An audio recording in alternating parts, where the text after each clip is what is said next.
Мен өлү каршымда ошо мен атам өлгөндө 7 жылкы сойгонбуз. Эмне кереги бар эле да ошонунчу. Кур намыс деген бар биздечи. Эң биринчи орунда. Бул кур намыс менен бирибизге бирибиз атаандашып атпайбызбы? Карсыга жылкап келип союп атат да. Анан ал кийин эмне болот ал байкуштун үй семьясы? Тажикстанды эметип эле койбоду. Өзбекстан өкмөтү чектеп эле койбоду.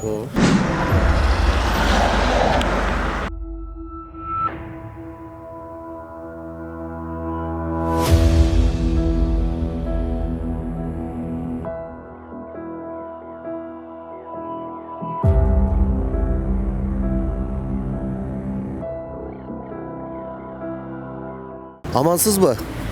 Ден соолугуңуз жакшыбы? Сүймөнгүл Чокморовдун өңүндө кыргыздын өңү дегендей экенсиз да. Мына кыргыздын аябай бир чоң көйгөйү бар да, той менен маркумду узатуучу. Ушуну жөнгө салса, мыйзам чыкса, же бир указ чыкса колдой белеңиз. Көз карашыңыз кандай? Суроону түшүнгөн жокмун. Маркумду узатуу дейм. Тойлор болуп атпайбы? Ушулардын чыгымдарын кыскартканга кандай карайсыз? Кыскартса жакшы эле болот. Потому что карапай элге кыйын эле болуп атат да. Негизи тойго барасызбы? Барам. Кошосузбу? Элге карата Канча кошосуз тойлорго? эми ким менен кандай катышым бар? Ошол негизи ошол туура эмес да, мындай биз динди түшүнбөгөндөн, туура эмес жашагандан кыйналып атат эл деп ойлойм да. Анан өтө токпуз да элибизчи. Негизи баягы маркумду узатканда жылкы сойгонго кандай карайсыз? Сиздерде кандай өзү? Бизде эми але күнгө чейин союп эле узатып атышат. Шуну эмне кылса, чектесе болобу, токтотсо болобу? Эми аны айта албайм мен. Токтотсо макулсузбу? Эми мен макул болгону менен ал токтоп калбайт да. Токтотобуз да. Эми токтосо токтойт да.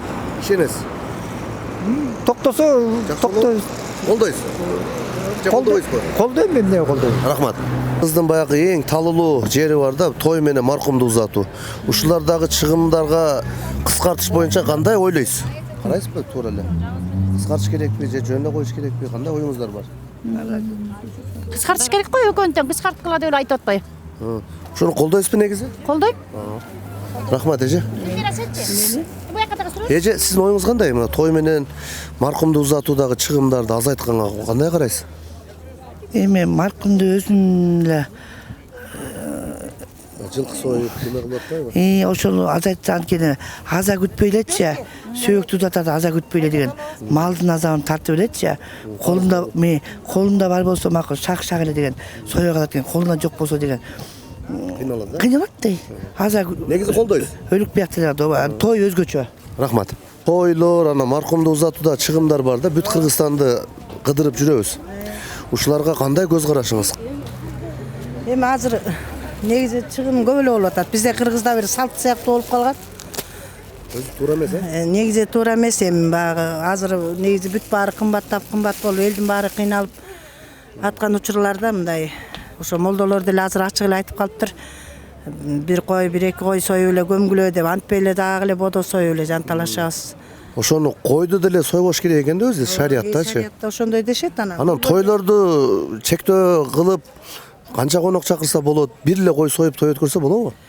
Эми бир кой сойсо эми кишинин санына жараша карайбыз да анан. Ошону баарын бирдей кылса деп атабыз да. Эми андай кылганда болот деп билбейм эми. Баягы Куда сөккө барасың, алар мындай кылса, кайра аларды мындай кылып кетире албайсың да. Атаандашуу болуп атпайбы? Элдин баары ошентип эле неме кылып атпайбы? Ошентип. Негизи эл кабыл алабы? Кандай ойлойсуз? Эми кабыл алуучулар кабыл алат. Негизи кыйналгандар бар. Азыр ушул убакта элдин баары эле кыйналып атат.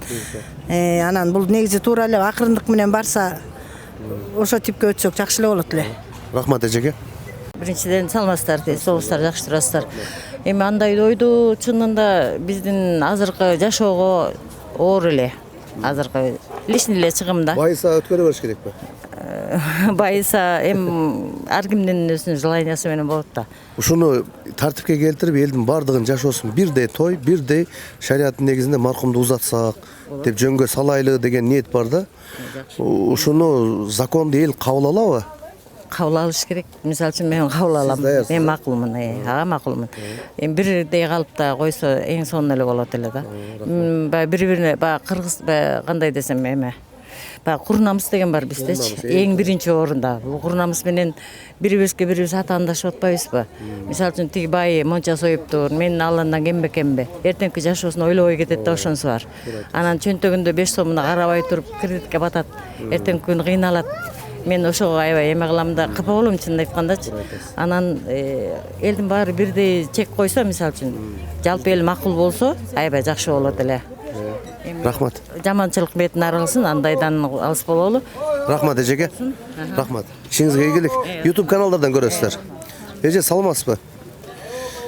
Биз мындай элден Кыргызстан боюнча сурамжылоо жүргүзүп жүрөбүз. Той менен маркумду узатуу боюнча чыгымдарды азайтыш керек, же такыр эле сойбой коюш керек, же болбосо тойлордо могул чакан эле той өткөрүп, нике эле окуп койсо, кандай оюңуз бар? Жакшы эме. Мен өлү каршымда ошо. Мен атам өлгөндө 7 жылкы сойгонбуз. Эмне кереги бар эле да ошонунчу. 3 кой сой, 1 кой сой, 1 кой сой, көм өзүң эле близкий да. Чогулуп, анан ошолорго дасторконуна мындай жайып коюптур. Овощ, фруктусу жок, ит өлгөндө көмдү деп айтышат да.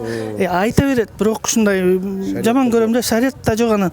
Ал өлдү, өлүп кете берет го ал. Артта калган бизчи, балдарчы. Заман болбосо, же конфет таппасаң, иштебесең, акча таппасаң, анан дасторконуңа зармай кой, көмүп кое бер. Эл колдойт деп ишенесизби? Ишенем. Эл кыйналып кетти да. Акча жок да. Кана иш барбы, эмне иш бар? Жумуш жок. Свадьбаны эмне жөн эле картештин баана байдын, манаптын жана чирик ичип жегендердики өткөрөт да. Биз кеде кембагалдар молдон чыкыр, нике оку. Сиз кеде кембагалсыз бу? Мына сепчикаңыз турецкий. Кудай, ооба. Жок, жакшы эле Кудайга шүкүр. Бирок эми кеде кембагал эмес. Просто мен балдарымды да багайын деп жүрөм, анан эми ал подарка. Ооба, кызым, ал подарка да. Турмушка чыктыбы, чыга элекпи? Качан болду эле той? 15. Ресторанда. Жок, кафеде эле. Эже, негизи эл даяр болуп калды, буйруса. Дап даяр. Мисалы үчүн биз менин апам кайтыш болду эле, айылга барып көмөбүз деди да. Айылга барсаң элди жөн эле кармит этесиң, бир жылчы 40 күн отуруш керек ыйлап. Анан кой апа дедим да, баары бир кайерде болсо мамайдын көр. Ошол жерге эле көмө берели, үйдөн Куран окуйбуз, эл катары таратабыз. Зато кыздарыңыз, балдарыңыз үйүм калды, жайым калды, неберем калды деп кыйналып барып алып айылдан тааныбаган жаш келиндерге чай бере беребизби? Анын возрастындагылар бүт өтүп кеткен. Биз өзүбүз эле ошол жерден жакан кылып көмүп койдук, туган тушкан келди, Куран окудук, болду. Бүттү, жылдыгын, бейт башын эл катары өткөрүп койдук. Чакан. Рахмат эжеге, бар болуңуз. Эки суроо берейин. Той анан маркумду узатуу боюнча чыгымдар. Ушуларды кыскартыш керек, кандай оюңуз бар кыскартканга? Ой, не знаю. Честно, не знаю даже. Вы кыргыз, да? Нет, дунган. Дунгане свадьба не делает, да? Делает. Ну, не почему очень, нет? да? Ну, как так. не кыргызы, да? По-другому. Ну, немножко по-другому. Да, по-другому, да. Спасибо. Дунган туугандар экен да. Дунган туугандарындай турле той өткөрүү да болуш керек. Эже жакшысызбы? Мына той менен маркумду узатуу боюнча чыгымдар аябай көп деп айтып келебиз да. Ушуга чектөө койсо кандай көз карашыңыз бар? Башка жакка эле жооп бергенбиз. Сизчи? Жооп бересизби? Той менен маркумду узатуудагы чыгымдарга чектөө коюш керекпи, кыскартыш керекпи? Кандай көз карашыңыз? Билбейм, өлгөндүкүн чын эле кыскартыш керек. Эми тойдук ар ким өзүнүн алына жараша бере берет дечи. Ошо атаңдашуу болуп атпайбы? Алдына жараша депчи, байларга тең элем деп кыйналып атат. Ошону чектесе болобу? Болот да, конечно. Эмнеге болбойт ооба? Кыргызстанда 30 жылдан бери эле мына той анан маркумду узатууну жолго салабыз деп молдолор деле ар ким айтып келет, бирок жолго салынбайт да. Ушуга бир чектөө койсо кандай кылса болот эле деп ойлойсуз? Вообще андай нерсе ойлойм. Жок, негизи мындай тойду кыскартыш керекпи же боло берсинби? Маркумду узатууда жылкы союлган. Билбейм андай нерселерди. Ой жок экен да. Боло берсем болобу? Шашканыңыз ушулбу?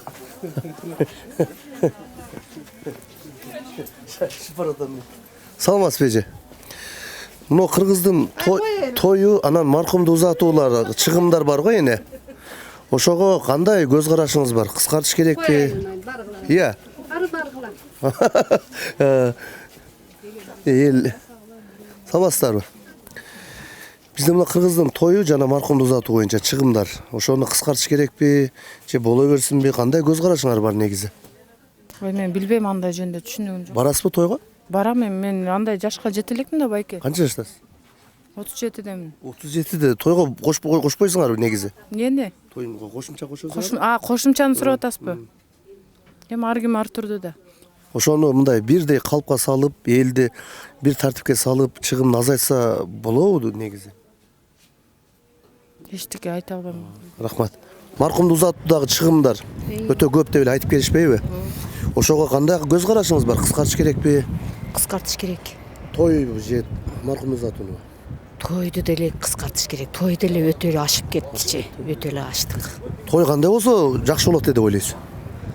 Той энди ушу жанагындай Кудага мындай жөнөкөй барып, элүү адам менен барып, Куданын сыйырматын жеп, анан келсе биякта да ушинтип жеп ичип эле ушу болду да. Ресторанда 5 саат бийлеп анын кереги жок, а? Жок, кереги жок. Анда кетирген акчага балаңа үй алып бергениң туура. Маркумду узатуунагы жылкы союп дагы деле бар да. Аябай күчүп атат. Ушуга кандай карайсыз? Күчүп атат. Вообще ага көз карашым начар болбойт да андайчы. Негизи ушундай бир бийлик тараптан баягындай указ чыкса колдой белеңиз? Колдойт элем. Кээ бирөөлөр мына карап отурасың, байкуштар ушу каза болуп атат, барып тиги карсыга жылкап келип союп атат да. Анан ал кийин эмне болот ал байкуштун үй семьясы. Аны эч ким мажбурлабайт да. Тапса бир кой сойсун, таппаса кичине эт алып келип шорпо кылсын, узатып ийсин болду да. Ошо. Рахмат эже. Кандайсыздар? Кыргызстан боюнча айланып жүрдүк элек. Демилге көтөрүп, мына кыргыздын эң баягы таллуу жери бар да, той менен маркумду узатуучу. Ошода чыгымдар аябай көп да. Ошого кандай карайсыздар? Ушуларды кыскартсак, сиздин оюңуз барбы? Жок, менде ой. Сизде ой барбы? Аксакал кишилерге. Силерде ой жокпу мындай? Той менен маркумду узатууну. Чыгымда негизи дейсиздин азайтыш керек. Азыр көрүп атпайсыңар. Мына маркумду узатууда азайтыш керекпи же токтотуш керекпи? Жок, чыгымды азайтыш керек. Токтото албайсыз аны вообще. Мен деле азыркы жашоонун шартына жараша көз караштарым эме? Эл байып кетсе кайра өткөрө берсин дейсизби? Же мындай? Жок, ысырапкерчилик болуп атат да? кеп анда эмес, просто знаете, өзүнүн эмеси болуш керек да, жанагы. Чеги болуш керек. Анткени себеби чектен ашып кетип атпайбы? Колунда барлар мисалы үчүн чересчур 4-5 жылкы союп, анан кийин тигиндей мындай свадьбалар деле ошондой болуп атат. Ар кандайчы анан кийин аны беркилер көрүп, мен да ошондой өткөрүшүм керек дейт. Мисалы үчүн кудасы 5 жылкы берки куда кыздын ата энеси мисалы үчүн 3 жылкы сойсо, баланын ата энеси 5 жылкы сойгонго туура келет. Анан ошондой болуп атпайбы көп нерселерчи. Негизи жылкы союп атпайбы? Жанагы маркумду узатканда. Бул өзү эч кандай мүмкүн эмес экен да шариятта. Биз эми мусулманбыз да. Ушуну сойбой койсо кандай болот сиздин оюңузча? Мен шариаттын эмесин аны билбейм, чын айтайын. Анан кийин сойбой коебу, койбойбу. Закон чыкса колдойсузбу? Жок, закон чыкса колдойбуз. Өкмөт закон чыгарыш керек да. Мисалы үчүн Тажикстанды эметип эле койбоду, Өзбекстан өкмөтү чектеп эле койбоду. Өкмөт чектесе эле бат эле закон жакшы иштеш керек. Закон өзүнүн күчүнө келишинче мындай катуу иштеш керек да. Анан кийин чек эметке, а то мына беззаконие болуп кетпеди бүт тараптан эле. Ошондуктан чектен чыгып кетип, ушундай акыбалга келип атпайсызбы? Рахмат, ишиңизге ийгилик болсун, бар болуңуз. Мына той менен маркумду узатуудагы чыгымдарга кыскартыш керекпи? Кандай көз карашыңыз бар? Эметпей тартпайдыр. Негизи айтам, кандай көз карашыңыз бар? Кыскартыш керекпи же боло берсинби? Кыскартыш керек да, конечно. Элдин чыгым жөнүнө чыгым. Тойго кошосузбу? Тойду деле негизи кыскартыш керек да. Эми колунда барларда көп эметебиз. Жөнүнө чыгым чыгаша болуп атпайбы? Ага теңелемдеп ичерлерде кыйналып атпайбы, туурабы? Тойлордо 2 эле тамак тартылса, 100 конок чакыртылса, 1 кой союлса, ушуга макул белеңиз. 3 саат болсо той. 3 саат аз болсо болот эми. Азыраак болсо. Көптүн деле кереги жок да. Анан 12 чейин отуруп, анан жылкы союп менде кереги жок да. Маркумду узатуудагы чыгымгачы кандай карайсыз? Маркум такыр жойсо мүмкүн болобу? Такыр эми жойсо болбойт го, бирок азыраак эми кой союп эме кылса болот эми. Таптакыр кой жойду. Арам деп атпайбы? Шариятта. Негизи өкмөт ушул жогорку кеңеш мыйзам кабыл алса колдойт экенсиз да? Кабыл алса, жалпы элсе колдойбуз. Рахмат.